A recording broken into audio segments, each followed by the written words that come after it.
ఆ రెల్లు దుబ్బుల్లోంచి బ్రహ్మాండమైనటువంటి కాంతులు మెరిసిపోతుండగా 6 ముఖాలతో అద్భుతమైన సౌందర్యంతో ఒక పిల్లవాడు పుట్టి పాల కోసం ఏడ్చాడు.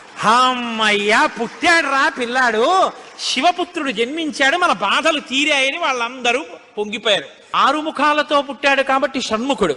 పుట్టిన పిల్లాడికి పాలివ్వాలి, ఆ కృత్తికల్ని పిలిచి మీరు పాలివ్వండి అన్నారు. కాబట్టి వాళ్ళు అన్నారు మేము పాలిస్తాం, కానీ ఆ పిల్లాన్ని మా పేరుతో పిలుస్తారా అన్నారు, మా పిల్లాడని చెప్తారా అన్నారు.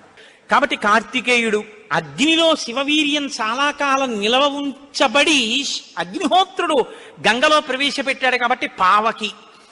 శరవణములు అంటే రెల్లు దుబ్బుల్లోంచి పుట్టాడు కాబట్టి శరవణ భవ. ఎప్పుడు శుద్ధమైనటువంటి బ్రహ్మణ్య జ్ఞానంతో ఉంటాడు కాబట్టి సుబ్రహ్మణ్యం. తల్లి కడుపులోంచి స్ఖలనమై పుట్టాడు కాబట్టి స్కందుడు. ఆయన ఉత్పత్తి చేతనే ఇన్ని పేర్లతో వచ్చాడు.